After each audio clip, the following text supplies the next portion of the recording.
when I went into that kind of work. You went into that kind of work for the war effort? The war effort, yes. At that time, there was a National Youth Association. That was a program put out by the government to employ some of the younger people. And so I was placed at Mitchell Field, and we only started with 2 weeks a month, and then some other teenagers or young workers would come in for the rest of the time. And from that, and then the war broke out. This was in 1940. Then the war broke out, and they put us full time. And in fact, they even gave us a civil service status in time as the years went by while we worked. And I stayed there, and I worked with the base quartermaster in Mitchell Field, and they supplied the clothes for the servicemen, and we kept a record of it. I was really a clerk typist, but then I was made assistant supervisor of that particular department, which was mostly civilians at the time. We had a few enlisted men working in there also. So you had to, your area of work was providing uniforms for the servicemen? Replacement on the clothes in case they wore out and they came into new ones. Yes. There was the clothing warehouse, and then there was an office. The clothing warehouse. Was there a camp at Mitchell Field during the Second World War?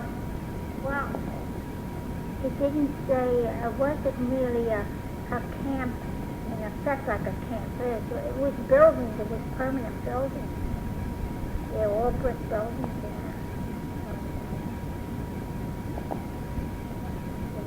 Camp, really. I mean, the camp was way before I went to. It was Cork.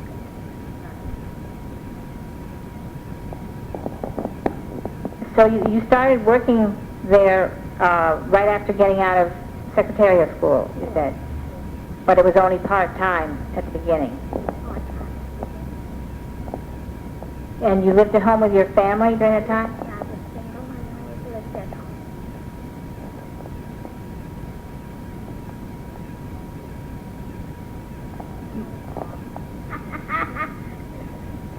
home. So you used the car to get over to work? Yes, I did. In fact, we had the carpool. I mean, with other members that worked there with us workers. Right, because they were rationing gas and so forth? We rationed gas, and we used to go wait online for our gas station. Yes.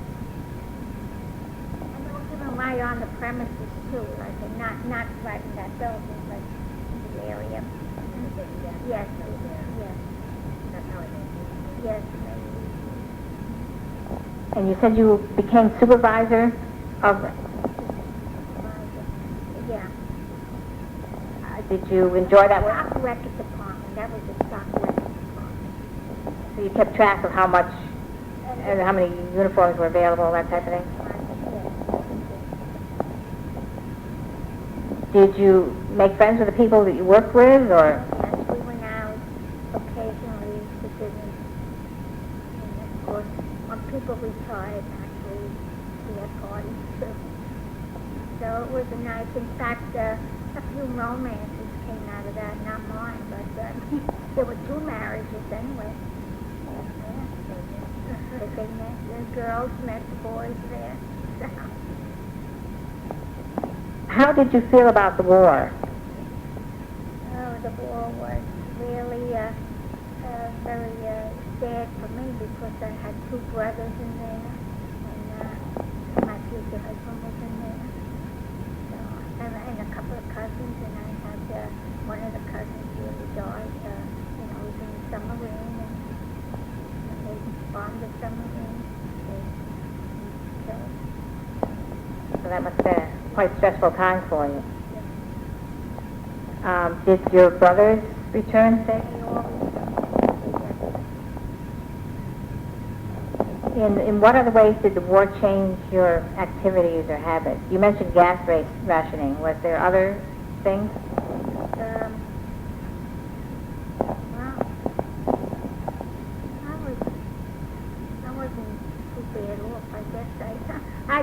require too much for living anyway, from the standard.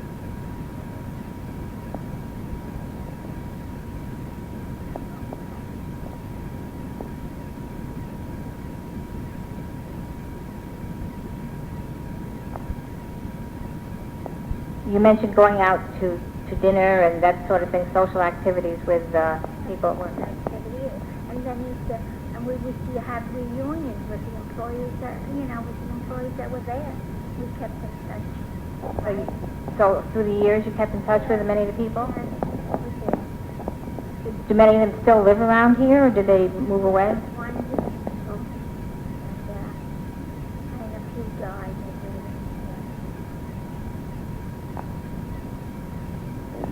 You said you met your future husband. I didn't meet him there. He happened to live around 2 or 3 blocks away from me. No, I knew him all my life. No, but I was speaking of the other people who met me. Right. Okay, you said your husband, though, was in the service. Oh, yes, my husband was in the service. He was in Europe. When did you meet him, or when did you start getting serious with him? Oh, that's hard to tell you. Isn't that something? I really didn't go for it. Yeah, well, I don't know. He used to come over to our house quite often, almost every day. Not for me, but for my brothers, because he was pals with them. Oh, right. My 2 brothers. And they were close. And they always went out together. And then when he entered the war, when he was not enlisted, he was drafted, and then we started riding, just like we ride here.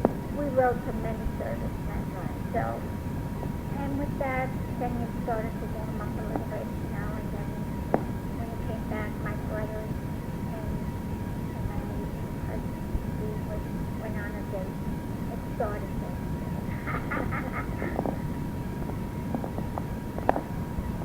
Now, that wasn't really in my mind. somebody you'd known most of your life, but you didn't stick with. More like a brother, you know what I mean? Right. I liked him, but not that way.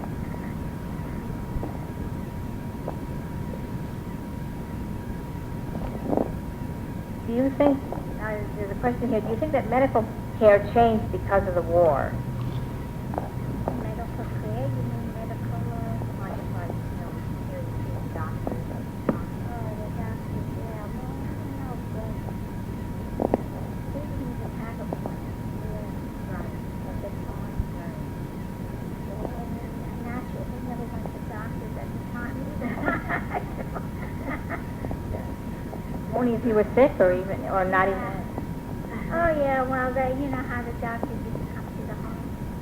Yes, I do remember that. Yes, and if we were sick, then when he was called, we paid him at that time. With trade, too.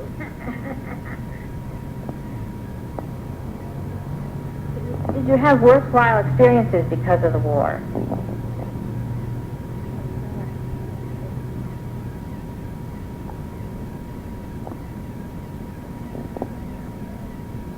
Nothing stands out particularly. Can you think of any humorous experiences or memorable people? I don't know. I was the kind who came from work and went right home and stayed home, so I didn't have that much of a social life. Although, they didn't meet the kind of big men. They were there, yeah, but most of the time I was going. Now, where did you meet the enlisted men? At your job? I met them at the job. We had 2 of them working in our office, and then in the other rooms that were in the building, they were dotted, it was mostly civilians. But of course, you look up and saw a military man, a captain.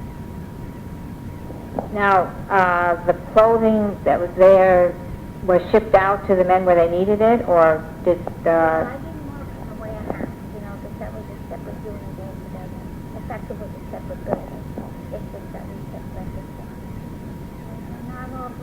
It's a matter of lining up all the short and three-fourths on the clothes and keeping the record of it and how many is given out and the income.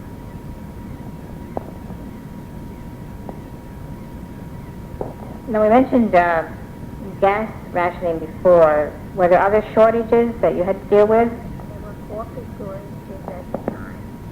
Coffee. And, of course, even milk. Even milk, I remember at the grocery store. We had to, they had it in the back. They didn't put them on a shelf. If you were lucky enough to know some company, I guess they gave you some.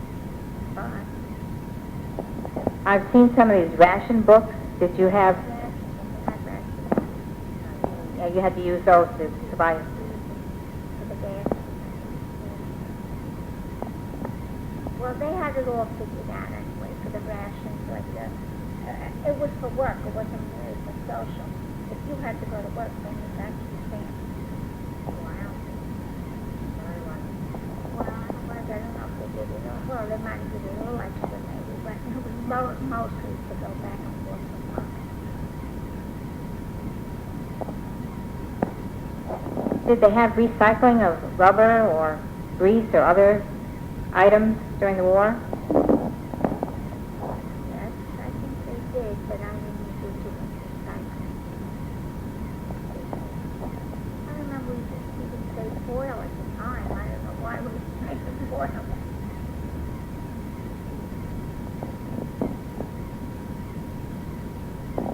Yeah, I have a few more. Oh, no, wait.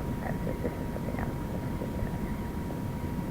How did you feel when the war ended? Oh, we were quite relieved because all the men were starting to come back. I know that you could see them faces up there. It must have meant that they were happy. Yeah, it was a happy time. Of course, sad for some because of the losses.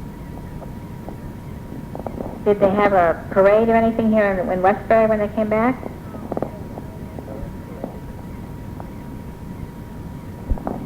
Did you feel that the war changed your life from what you might have expected before the war? Well, I was so young at the time, so I didn't think about how, or you were thinking about if you were going to get married or not, right? That was still important then, right? Yeah. So I was married maybe a couple of months before the war ended. Oh, I see. Because it ended in October 45, if I'm not mistaken. Right, probably after Japan surrendered, right? Of course, there was VE Day for when Europe surrendered. Do you remember, was that a special time? The headlines, yes. That kind of person. And I just take everything in stride.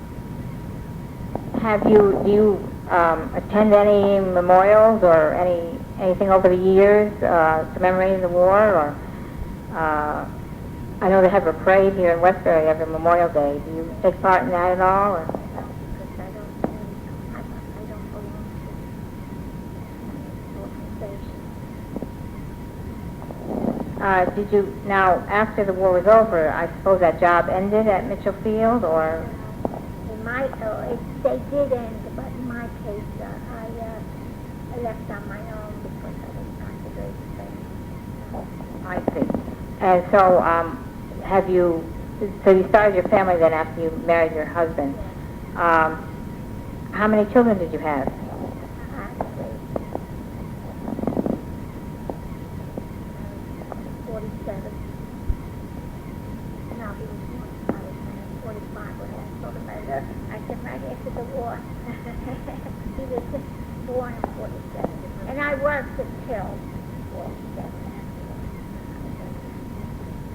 Then you stopped working at the time of your family. Did you go back to work again at all afterwards? Do your children still live around here, or have they moved away? My children, they live in Suffolk County, and one of them lives in Alabama. But keep in touch with them every day they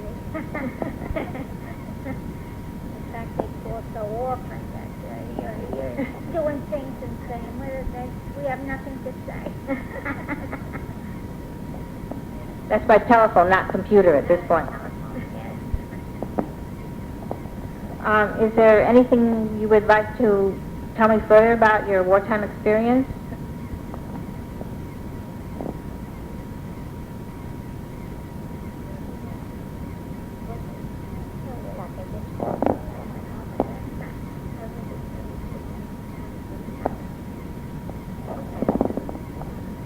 Okay, well then, I thank you for being interviewed.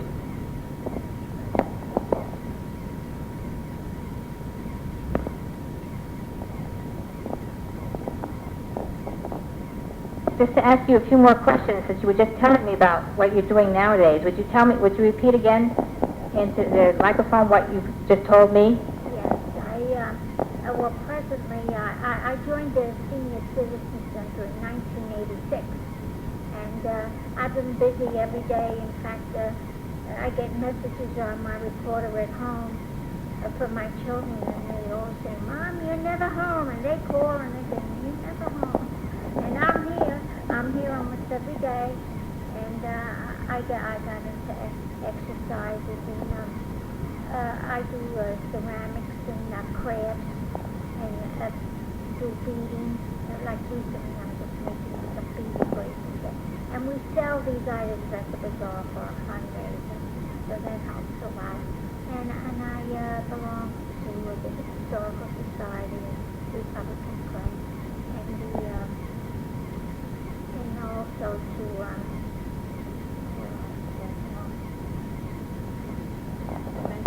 The mentoring program? Yes, the mentoring program. I'm in the mentoring program where it's a joint effort with the fifth graders in the public school, and we teach them about.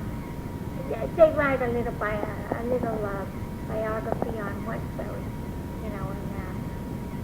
and they type on their computers, and then the article is submitted to.